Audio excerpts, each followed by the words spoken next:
Oui, alors salut à tous.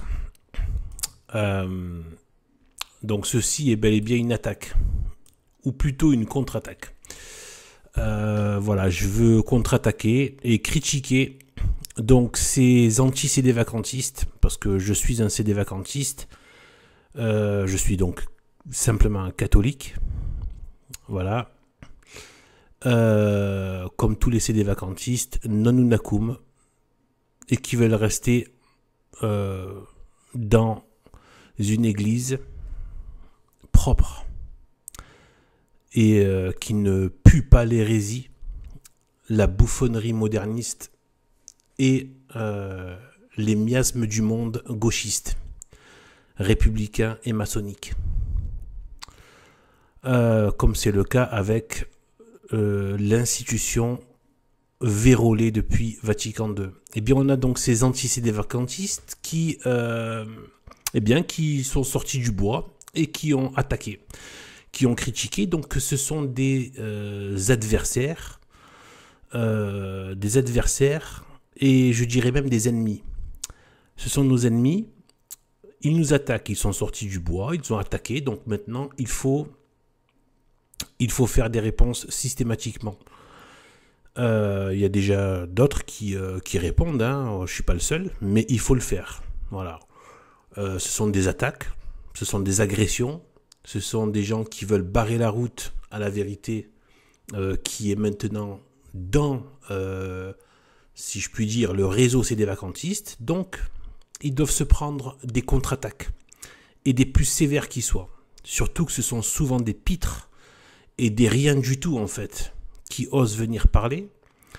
Voilà, sachant que nous, étant donné qu'on est dans la catégorie au niveau YouTube, les médias, etc., dans la catégorie intégriste, ce qui est un compliment évidemment, parce que être intégralement catholique, même si dans leur bouche à eux c'est une insulte et une condamnation. Mais à échelle d'un catholique, c'est une merveille d'être intégralement catholique. Donc, on est dans cette catégorie-là, donc qui est censurée par YouTube et tout type de médias. Donc, on ne joue pas à armes égales en termes de diffusion. Voilà. Nous, quand on contre-attaque, on fait 3 vues.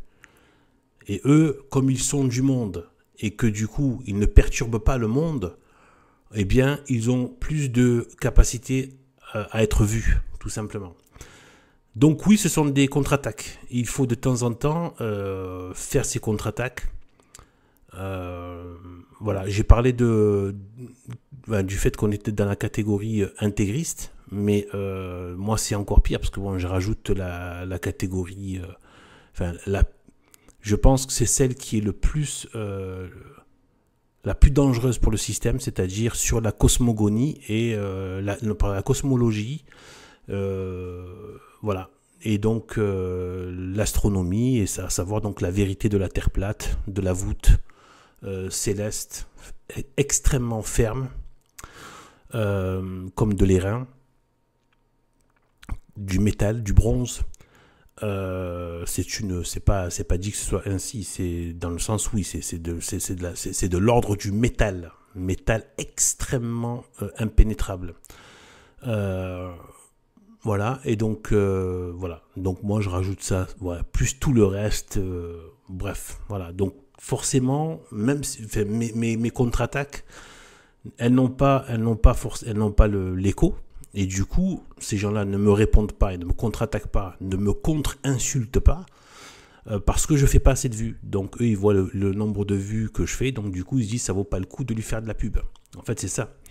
En répondant. En fait, c'est ça. Donc du coup, en fait, donc ces faux catholiques, ces faux cathos, enfin eux ce sont des cathos-traîtres.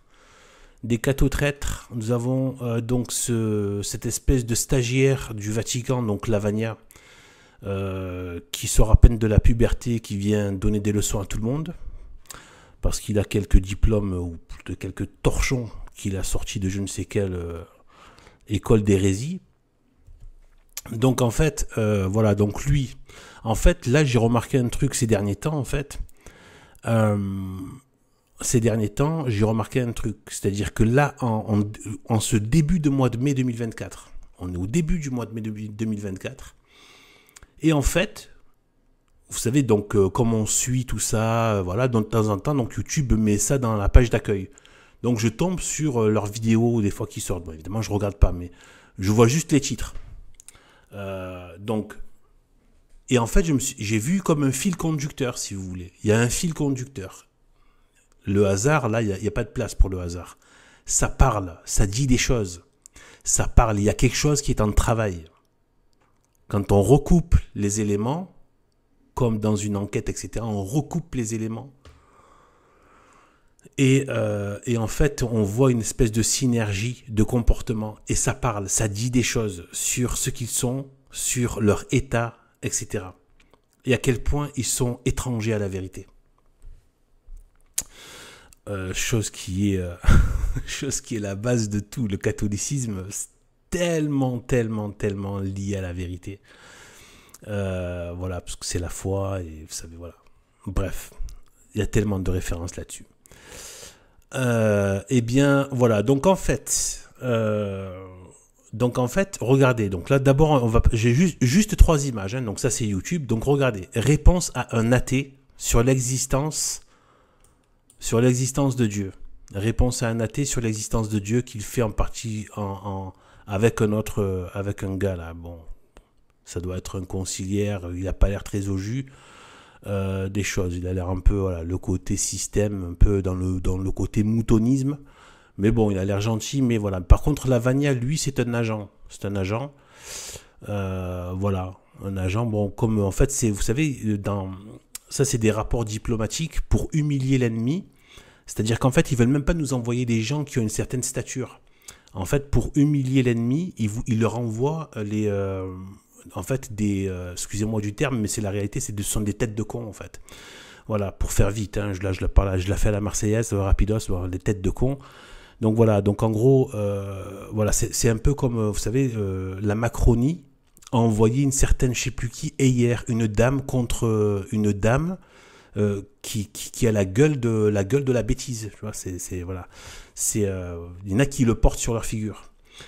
Pas tous, mais beaucoup de gens le portent sur leur figure. Vous savez, c'est comme dans les dessins animés. Vous savez, il y a les traits de la bêtise, les traits de la noblesse, les traits du méchant, les traits du gentil, le trait de l'intelligent, le trait du sportif, le trait du ceci, le trait du cela.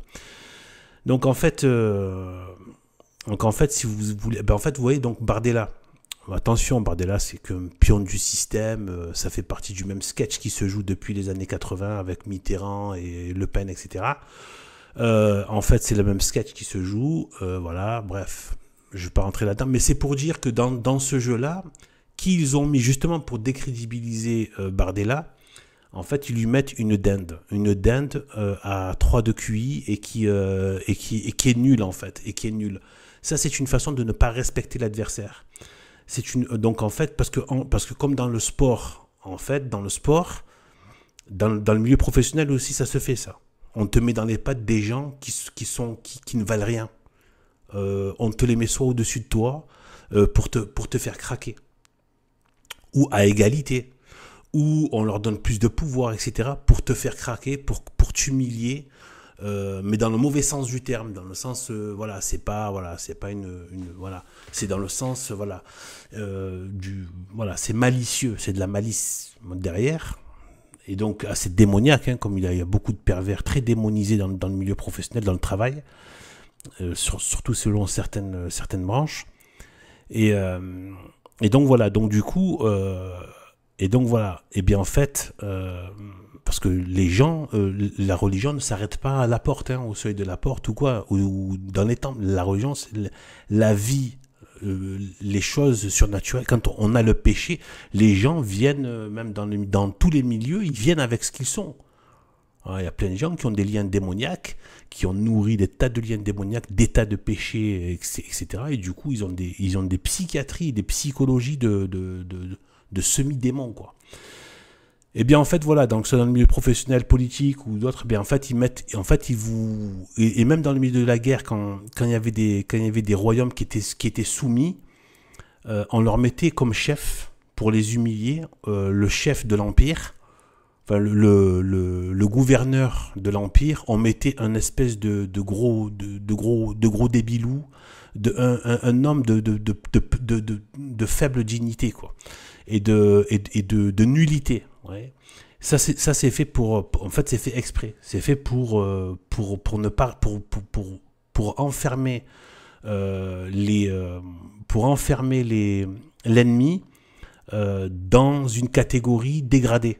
Voilà, parce que comme dans le sport, comme j'ai dit tout à l'heure, donc par rapport au sport, dans les catégories, si tu combats quelqu'un de fort, tu es associé à ce fort-là, à ce niveau-là. Et ça peut être dégradant dans le sport de se dire de combattre plus faible que soi. Ça te fait perdre de ton prestige. Voilà.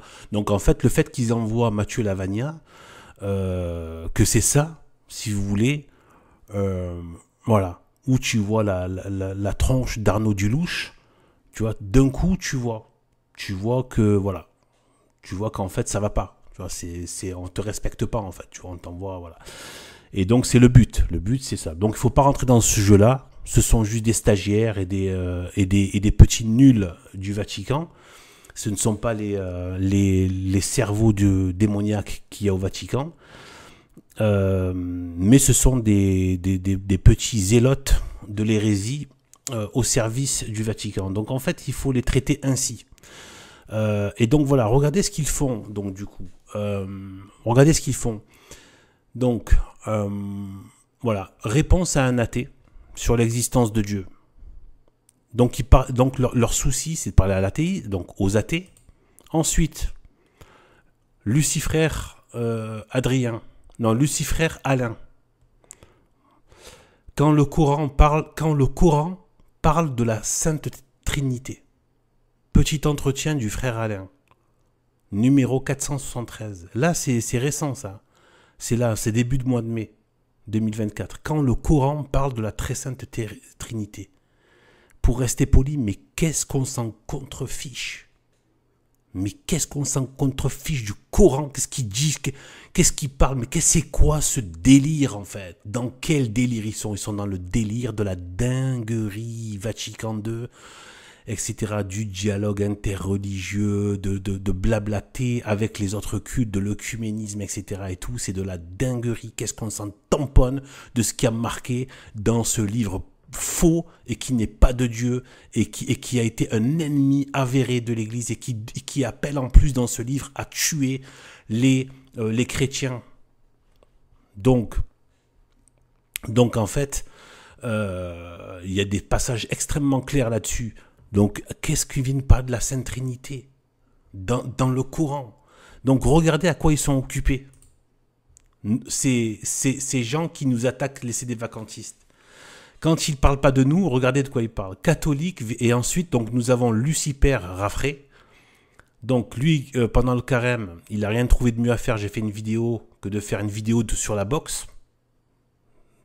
C'est, voilà, en plein carême. Et attablé dans un restaurant.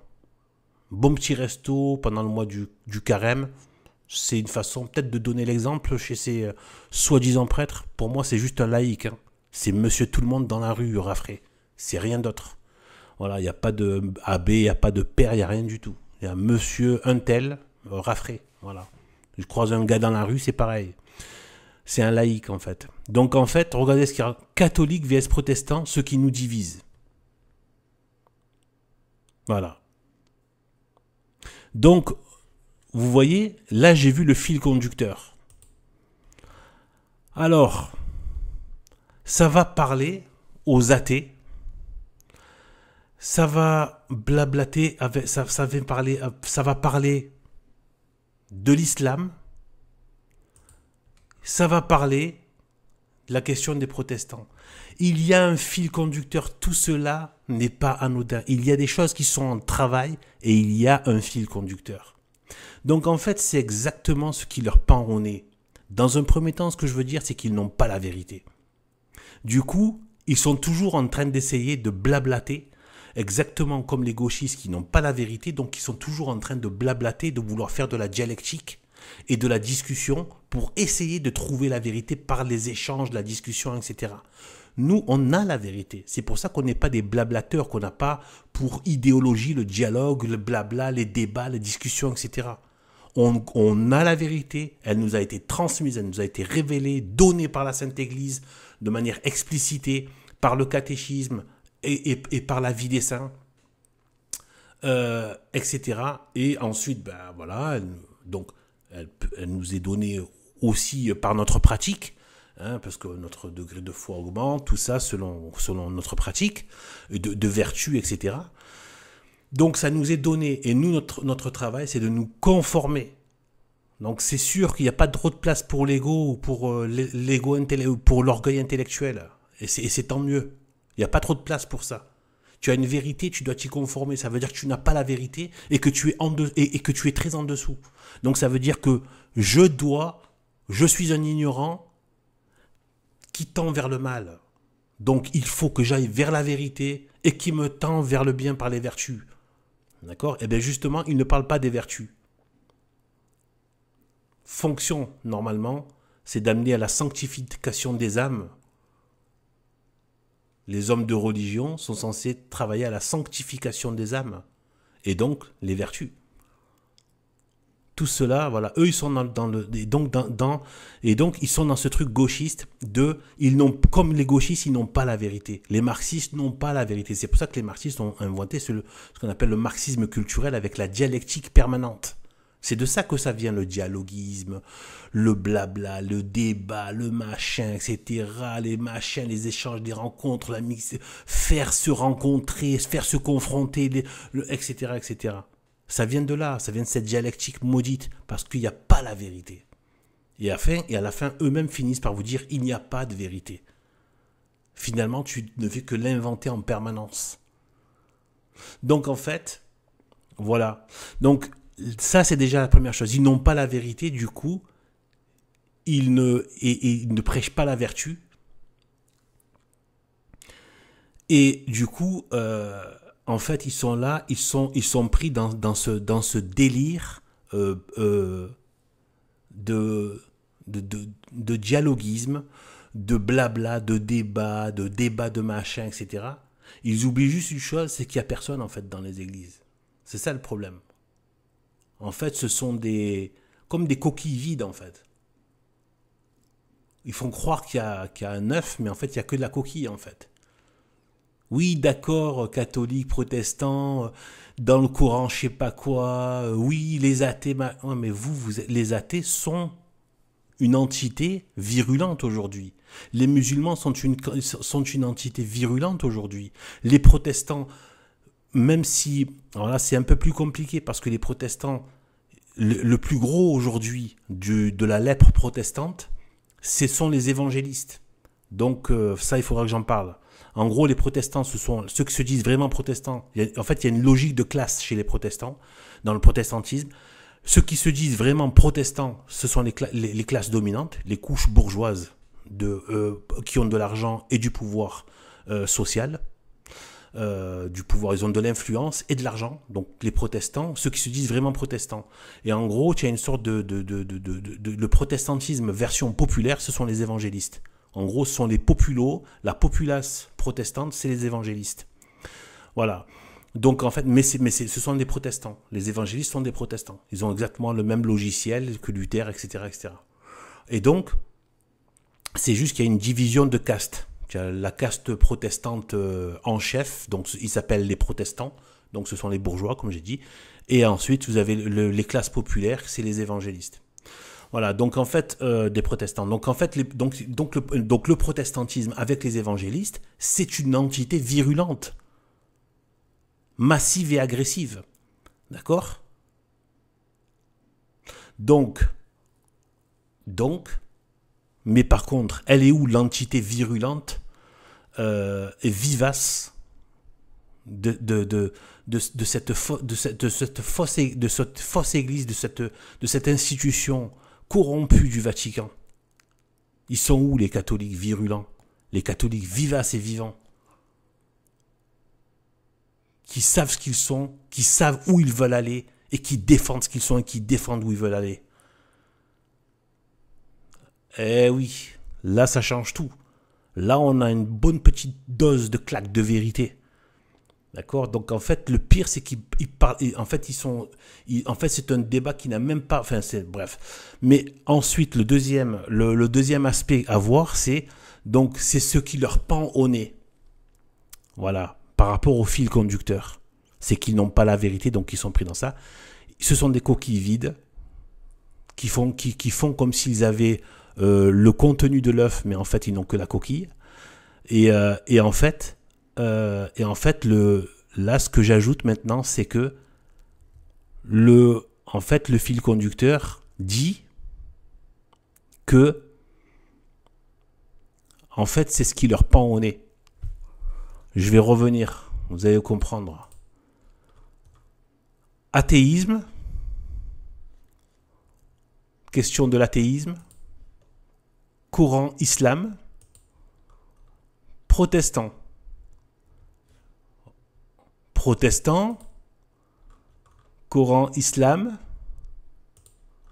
athéisme. Athéisme, je m'amuse un peu. Hein. Coran islam, protestantisme. C'est exactement, regardez le fil conducteur, c'est exactement ce qui pend au nez de Vatican II. C'est-à-dire que ils prennent le wokisme et le gauchisme donc du monde athée. On l'a vu avec Sodomia Supplicans, par exemple, hein, un parmi d'autres, et il y a d'autres choses encore, etc. Donc voilà. Donc c'est toute la conformité au modernisme gauchiste, républicain, laïciste, etc., etc. Donc, ils s'adaptent au monde qui est un monde athée. Ensuite, eux-mêmes, dans leur façon de pratiquer, ils deviennent des protestants. Ça, c'est un fait avéré maintenant, c'est clair. C'est le protestantisme. Le Vatican se protestantise. Dans sa sauce interne, elle se protestantise. Et elle lèche les babouches des musulmans. Voilà. Donc en fait, c'est exactement ce qui pend au nez, ce qui fait le Vatican II. Ils deviennent compatibles avec le monde républicain athée et gauchiste athée, l'athéisme gauchiste et wokiste. Ils lèchent les babouches des musulmans et ils se protestantisent. Voilà. Donc en fait, c'est exactement ça. Donc tout cela n'est pas anodin en fait. Voilà, chers amis, voilà ma contre-attaque et c'est pas terminé. Ils ont lancé la guerre. Maintenant, ils sont dans mon viseur. À chaque fois, j'ai pas que ça à faire, mais à chaque fois que je peux, j'envoie des salves. Voilà. Donc sur ce, que Dieu nous bénisse, que Dieu nous garde. Demandons la protection et l'assistance de notre très sainte mère Marie et ayant toujours la croix et la passion de notre Seigneur Jésus-Christ. Voilà. Tout est là. Bon, j'en dis pas plus. Apprenez votre religion avec les belles sources et les vraies sources chez les vrais prêtres de la tradition. Donc, voilà, sur ce, que Dieu nous bénisse.